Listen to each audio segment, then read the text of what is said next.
Hey guys, welcome to Bumblebee Junction. Today, we're going to be taking part in a 3-channel collaboration. We're going to be doing a traditional Thanksgiving meal. And if you can see behind me, today it is raining and cold. And if you can't tell by my voice, I'm just getting over being sick.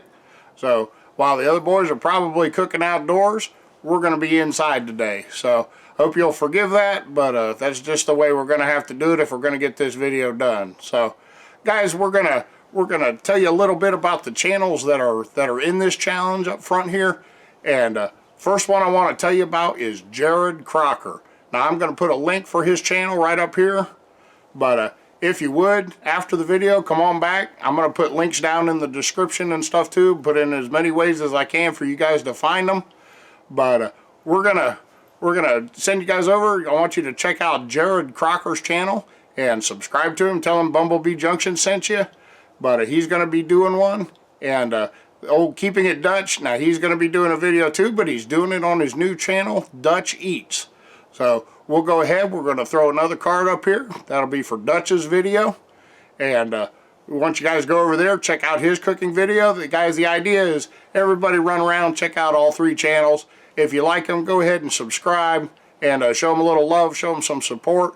Jared's down there in Texas. He's been working hard. He's getting his homestead put together. He's got a lot of animals out there and stuff to care for, and he's got some challenges too, but he's stepping up and he's doing a wonderful job out there. And guys, Dutch has been a big supporter of our channel since the very beginning. I've known Dutch for a long time, and I really appreciate him and appreciate his family. He's got a wonderful family out there in Oklahoma. But guys, please go out there, check these 2 channels out. And we're going to get inside here. We've changed up the menu plan a little bit. We had told the boys up front we were going to cook a roasted turkey, but we wanted to get a little more traditional with it. So we're going to get in here. We're going to spatchcock a duck. If you guys have never seen that done, we're going to get it done. We got a couple of side dishes we're going to do. I'll tell you about those when we get inside. Got a lot of prep work to do. And Dina is refusing to help. No, we've kicked her out. This is the boys club doing this today. So guys, we're going to get in the kitchen. Let's get started on it. I'll show you what we're cooking. Alrighty guys, we've got our duck laid out here and we're getting ready to spatchcock it. Now spatchcocking is a little bit different than just roasting a whole bird. What we're going to do is we're going to make it so we can lay the duck flat, and there's a little bit of trimming we need to do up front. So first thing you want to do, if you can see, the ducks have real thin wings. They tend to burn when you cook them. So the first thing you want to do, cut the ends of those wings off. And we also are not going to need this tail, so we're going to go ahead and get that off here too. Helps a lot when you do this if you've got a good sharp pair of shears, but we're going to be using these here. Now the next thing you want to do, you got your bird right side up. We've also trimmed the neck down. You can see we cut some of the neck skin away, trim the neck down to about 1 inch long. Then we're going to take the duck, we're going to flip it upside down, find his backbone, reach up in here and find his backbone. We're going to take these shears and we're going to go right up the side of the backbone. You'll have to cut through, there's some ribs in there. They're not real hard to cut through, you just got to find your way through. A little bit crunchy, but it's not a real clean process here. But we'll go ahead and get him split open here. But we're going to remove the backbone. We'll save the backbone and the neck and some of the gizzards and stuff. We'll probably use those to make some broth or something afterwards. But for right now, we're just going to get this guy split open here. Sorry, not a very neat process, but we'll get him done. Alright, we're going to remove the backbone. Kind of gruesome. Then what we're going to do is you lay him open. He's got his, this makes it easier to find where the wishbone is. He's got his wishbone right here. You can take both hands and break that bone. Then we're going to be able to flip him over and lay him out completely flat. So that'll give us an even cooking space. or he'll heat up a little more evenly. But I'll bring you back here in a minute and I'll show you how we get him rubbed down.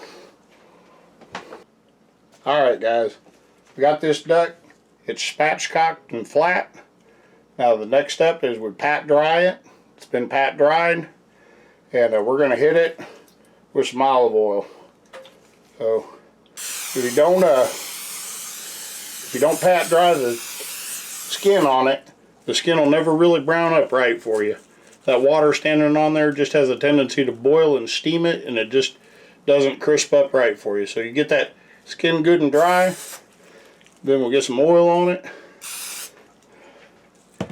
And the next thing we're going to use, duck lends itself to citrus flavors. A lot of people used to put oranges and apples in them when they would bake them, but we've got a citrus blend rub here. We're going to go ahead and sprinkle him down real good. We'll get him all coated up.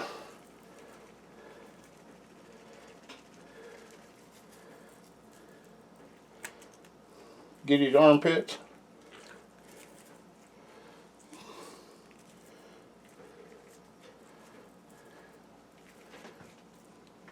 Alrighty guys, we're going to let that rub sit on him for just a little while. We've got the oven coming up to temperature. You cook duck at 325 degrees. One this size should take about 3 hours. So we're just going to let that rub sit on him for just a little bit. Then we'll get him in the oven and we'll bring you back and show you what we do next. Alright guys, the next thing we're going to be doing is French onions. I'm going to bring you back in here before we get a little too far along on them. The first thing you do is you go ahead and skin out an onion, and we put 2 strips of bacon around each one, pin them on with toothpicks. Then you take your knife and you hollow out a hole in the top. Now a lot of you are probably familiar with French onion soup. This is going to be very, very similar, but just made with whole onions. It's a really nice treat. You guys will probably enjoy it. But what we got here is some beef broth. It's double strength beef broth, and we're going to go ahead and pour it real slow into those divots. And it don't matter if we splash some around, get some on the bacon, but we're going to put these in the oven with the duck. Like, we'll put a little bottom in there so they can steam some too. We'll put these in with the duck, and they'll stay in there at the same temperature. We'll look at them about every half hour. They're not done. This isn't all. But this is just the first step. You skin out an onion, cut you hollow in the top, wrap it in bacon, put some toothpicks on it, and it's okay to bake at the same temperature, 350, that the duck's in there. So we'll get these in the oven too. We'll move on to the next thing. Alrighty guys, we're just coming in on about the 90-minute mark, and I wanted to bring you in and show you this. We're at about 163 degrees out of 165 internal temperature. That's what we're looking for. But like I said, when you spatchcock a bird, it'll cook them faster. That helps them stay juicier. It's a great way to cook them. We're 164, guys. We're just minutes away from getting this bird out of here. We'll get it up here on top of the stove. We'll show you what it looks like when it's done. And then we're going to wrap it up in foil and let it rest. So, guys, we'll bring you back when we get the bird out of the oven. Alrighty, guys. There you go. That is one roasted duck. It's got a citrus rub on it. We're going to go ahead and got it to 165 internal temperature. Now we're going to wrap it in foil and let it rest. Show you real quick. We got these onions out. We're going to add some more beef broth to them. Get them back in the oven, and then I got one more thing to show you. Alrighty guys, we're getting ready to put together our cornbread mix for our upside down cornbread. But we'll show you, we got the 2 boxes of the cheapo cornbread mix, some milk and eggs. We got a diced up red bell pepper, a diced up poblano pepper. We got some green onion there, and I got the kernels off of 5 ears of corn. Now we're going to make this cornbread, but we're also going to make kind of a corn cob jelly syrup. I'm not going to put as much sugar in it as you would use for jelly. We're just going to boil it down and thicken it up. If you've ever had it, you know it probably tastes a little bit like honey, so it'll be real good over the cornbread and probably over the duck. So guys, we're going to go ahead, we're going to set this to simmer we'll get this mixed up. I've got a cast iron heating up in the oven, and I'll show you what we're going to do with that here in just a second. Alrighty guys, we got our corn muffin mix all mixed up with the peppers and stuff in it. We brought our hot cast iron out of the oven, and we have covered the bottom of it in Vidalia onions. Now I'll tell you the full name of this dish. It is Vidalia upside down cornbread. So we're going to spoon the cornbread in real carefully over the onions, and we'll go ahead and bake it from there. I'm going to bring you over and show you these French onions. We've got them out here. We're down to the last step. We got to turn the temperature up for the muffins, and that's perfect for this too. But we've got a few green onion tops on top of them. We're going to put Munster cheese on there. We'll go ahead and brown that cheese up, and then guys, we should be about ready to eat. Alrighty guys, this is about going to wrap up my submission to the collaboration here. We got the French onions. These are the ones we wrapped in bacon, poured beef broth into the well so it could soak through the onion. We put some chopped green onions on them and then melted Munster cheese over it, and then browned them off real nice. So those are real good. We'll get you a look at the Vidalia upside down cornbread. That's a really fun one to make. Very festive when you cut it open. It's pretty colorful. Got a red bell pepper in there, some poblano pepper, we got some green onions, and we got Vidalia onions baked into the surface of it.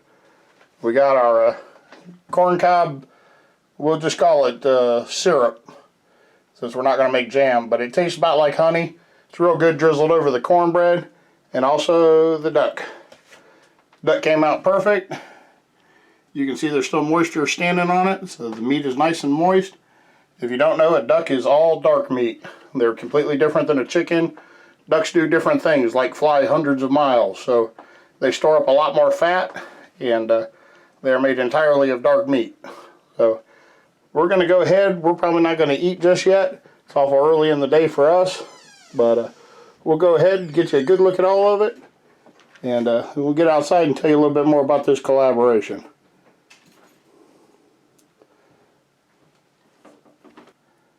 Alrighty guys, we got one more clip just for Dutch, who thinks Tina does everything. Now tell everybody exactly how much of this you cooked. 0. None. Nada. Okay, you got it right from her mouth there, Dutch. I know you're not going to believe it, but there you go. Alrighty guys, that's about going to wrap it up for today's video. But do not forget, guys, this is a collaboration. We want you to go check out the other 2 channels. First off, make sure you go check out Jared Crocker. And then make sure you stop over to the Keeping It Dutch's cooking channel, DutchEats. Both of those channels there's links at the beginning of the video, and there's also links down in the description to their videos for this collaboration. But we had a great time, guys. If you've come over from one of the other channels, thank you. And if you've subscribed, guys, we really appreciate the support. But we're going to go ahead and wrap this thing up. It's already gone on too long as it is, but be sure, go out there, check out those other 2 channels. If you subscribe to them from here, tell them Bumblebee Junction sent you. They'll get a kick out of it. But we all got together. We all had a good time. Everybody's meals looked good. And we just wanted to have a little fun, show you a little bit something different, things they might have cooked back in the Pilgrim days.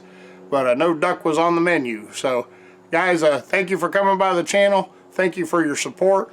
We'll see you in the next one.